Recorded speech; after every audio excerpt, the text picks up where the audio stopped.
pretty special here, isn't it? Today, we meet the GOAT of car dealing, Tom Hartley Jr, who in 2023 made over £20 million profit selling just 77 cars. That's nearly £260,000 per car. We talk to Lamborghini about the end of the V10 era and what's next in their lineup. And finally, I get to sit inside a Singer Porsche, one of the most beautiful and rare cars. You don't want to miss any part of this. Let's get into it. We're nearly at Silverstone. We're on our way to the secret meet. Got a little trip out. Got Ewan and Mike with us. See what's about. There's going to be some serious cars here. Looking forward to the day. I think it's going to be good fun.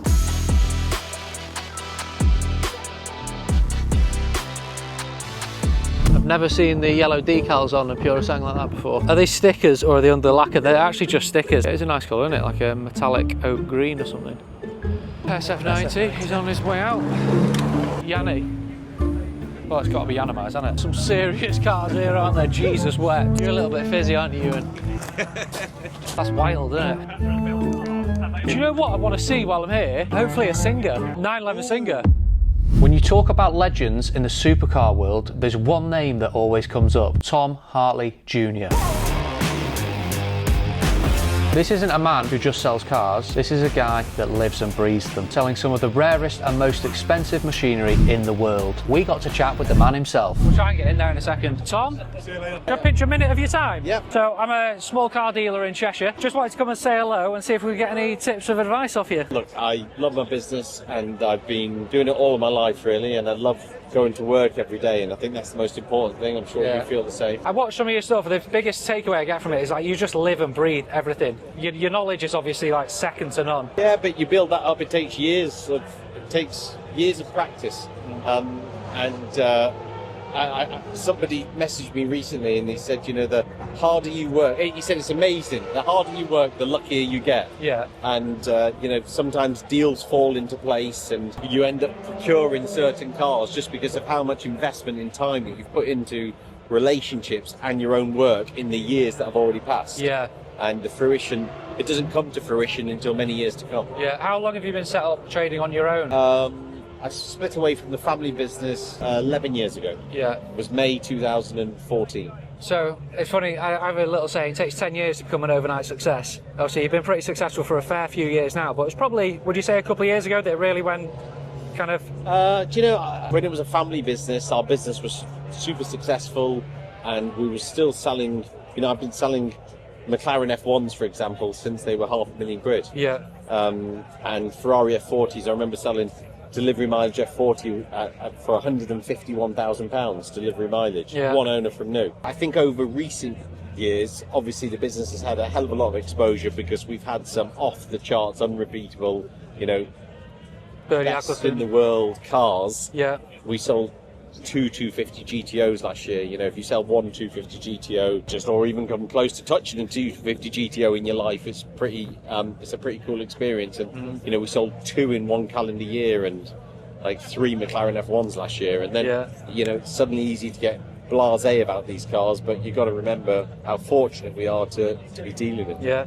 With the new showroom, do you think you'll go more into a little bit more volume, or are you just going to stay very, very niche? Yeah, I think we will. I'm scaling the business at the moment on personnel side, and we've just employed a new sales manager that's come in to work very closely with our existing sales manager, Jonathan. So Jonathan and Ed are now working very closely, and they're going to focus very much on the contemporary car side of the business. Right. So, you know, more modern type of cars that I grew up buying and selling. Yeah. So modern luxury and performance cars, which are not cars that particularly interest me that much. Where, you know, I like to focus on the very collectible cars, and I'd like to be left to focus on the collectible cars and just let good people within the business work on the other stuff. But the hardest thing is finding good people, and I'm very fortunate that we've got a good team of people. Yeah, I mean, it's hard enough to employ people for a normal dealership, say like myself, but in your niche it must be, you know, you're looking for that gem, aren't you, really? Yeah, and also you need to train people. You know, however good somebody is,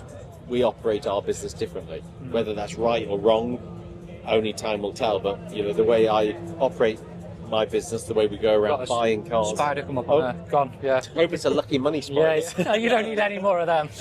So, if it's you know, the way we procure our cars, buy them, present them for sale, and sell them is quite different. All those processes are a little bit different to everybody else. whether that's better or worse, I don't know, but it's just different. And it's working, isn't it? It's important for us that the whole of the employees, all of the company, are all working on the same line, in the same strategy. Events like this, obviously, it's a few eyes on the business, but you seem so established. Is this more a bit of fun and get out and have a chat with people? Also it's more a lot for the staff, actually, because it's nice for those guys to come and mingle with the clients and build relationships with clients that they converse with a lot by way of email or telephone call. Where with me, I'm only here for a couple of hours today, and then I need to be going because I've got to go into our new development, the new showroom, and see how it's getting on. We're trying to build a bit of a YouTube channel behind the scenes, meeting customers, some car reviews and stuff. So, been going for coming up to a year now. So it's good. What's the name of the channel? Hypercars. I'll have a look at it. Yeah. Anyway, good to see you. Thank you very much for your time. Wish you the best, yeah? Thank you very much, and you. Very nice to see you. Hope it goes well. I'll look out for the video. That's a deal we can do. Well, I'd love to do a deal. Is there anything we'd never do a deal if it was a car that you've got that might interest us? Just let us know. Wow, well, that's pretty cool. A little bit of insight from what I would describe as the GOAT car dealer, greatest of all time. He's unrivaled, isn't he? Who else is going to match that? So that's exciting to meet him, and I'd like to do a deal with him. That'd be cool, wouldn't it? Right, let's go and see who else we can harass now. Anyway, we've had enough waffling. Ewan is absolutely desperate to get down to the grid. Let's go see what's happening.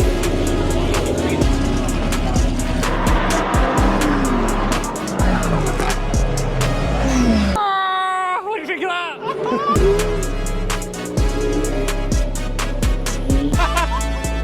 That's absolutely wild. Temerario.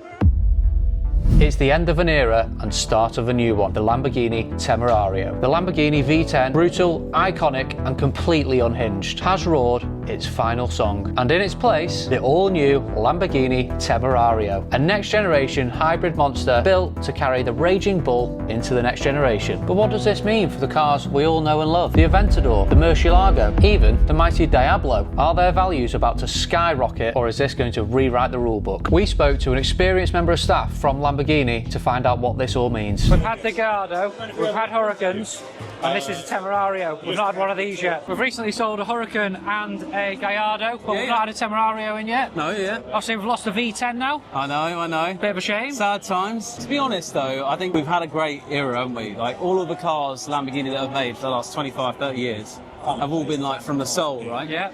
And V10 has gone on for so long, which is brilliant. But I think what that's going to do is create a used car market where everyone's like, oh my God, I don't think the Lamborghinis were actually appreciated properly when they were actually out. Now on the used car market, I think Huracan's going to have its place. Yeah, do you think that'll really firm up the prices on the V10 Huracans? I mean, they're already seeing that. I mean, I've worked for Lamborghini HRM for 9 years, and like the used car prices are just like rock solid on Huracan now. Yeah. Performante prices, to give you an idea, they dropped to like 180 grand. It's almost straight away. People lost like 40 grand, and then all of a sudden they then come back, and they between 180 and 210, depending on what they are. So amazing, really. And the Aventador V12, they've got to be safe money, haven't they now? SVs, SVJs. I mean, it's just laughable, really. I think on SV, SVJ, they're so rare that when they initially came out, everybody was like, oh, there's loads of them.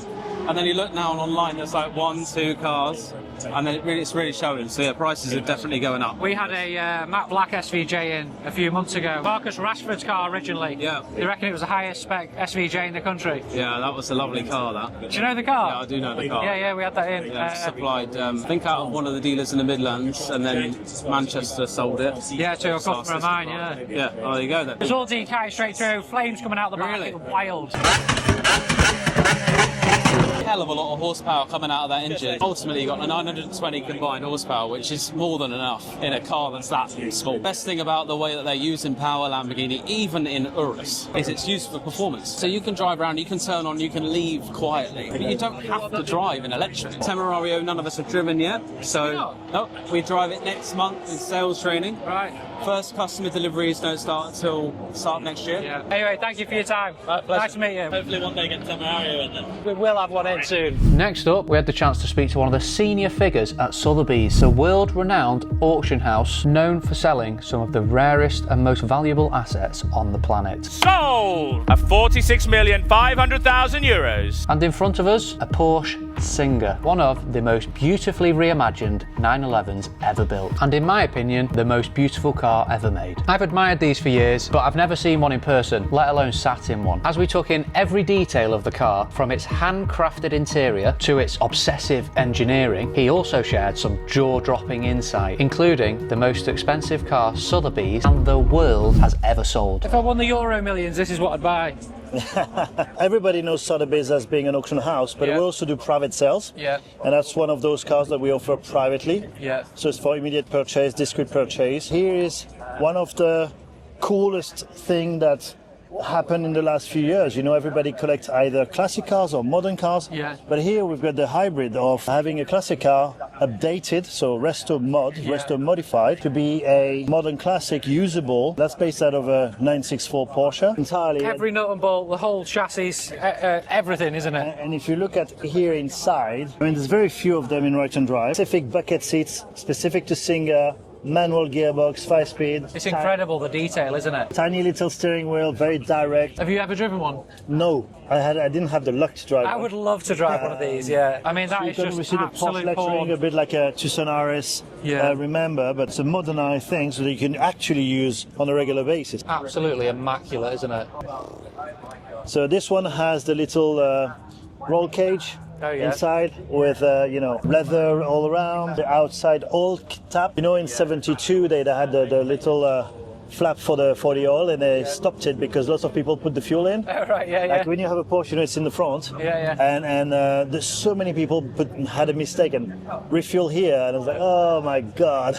You got to be That's really for the careful fueling here, not to drag the hose you have to be across the careful bonnet. here. Yeah. It's not the easiest to get to, is it? No, but that's why actually on the regular car it's here. So why did they do it in the sense of just for styling? Because the car that raced in period, it's a little design recall of, so whether the racetrack would run clockwise or anti-clockwise, then in the pit you would be, if you're here, but you know, for example here, you're running clockwise, so you should have the fuel filler cap on the right-hand side of the car for during a race. If you're on an anti-clockwise track, then you would like to have it on the other way. Okay, I never knew that. So here, in this case, you should put it in the middle, whatsoever, it's good. It's good enough. Solves the problem. Can I have a little sit in? Yeah, please do. Can I? I've never sat in a Singer. Well, there's always a first time. Yeah. Oh my god. Imagine. Oh, that's snug. You see, like little bucket seats, they maintain you properly. An exciting rev counter going to 11,000 RPM. Yeah. It's just the detail that goes into the craftsmanship. I mean, how many hours go into building a Singer? Thousands. Yeah. One day. So good. The pedals are very offset to the left as well, aren't they? The detail, it's just mind-blowing. As the quality of build also is important. You know, I think you've got electrical seats, but you actually can drive this modern classic every day. And quick in today's standards as well, isn't it? What's this, about 400 horsepower? Around that, you know. It's just a piece of art, isn't it? There's so many great things to see here. There's too much to see. You can't take it all in, can you? But it's great from, you know, supercar, hypercar that's just on the track right now with all the 40s, the AMG1, etc. Classic cars, I've seen some Daytonas, etc. running around the track. And then you have all the race cars, and most of them are testing for Le Mans Classic. Yeah. So it's quite good to see those cars, such as the Bentley Speed 8. Yeah. It's really rare to see those cars. There's only a handful of those cars that were built in period. To see one of those here, I mean, the sister car won Le Mans, so it's a it's complete one-off, isn't really, it? really special car. Let's put it like that, we're very privileged. Very privileged. The best memory is probably the 300 SLR Uhlenhaut Coupe that we sold for 135 million actually. That was in 2022. That was a great moment. It's such a special car, only 2 cars built. World record price for a car at auction of all time. Most expensive car ever sold whatsoever. Whether it's private sales or auction, like it's the all-time great record for a car. And that was a great moment to be part of it. Thank you very much for showing us around. Well, it was lovely to welcome you guys. We also met Shmi, Ben Collins, the former Stig, and Yanimai, so we couldn't fit it all into this one video. So click subscribe, turn on that bell notification so you don't miss another upload.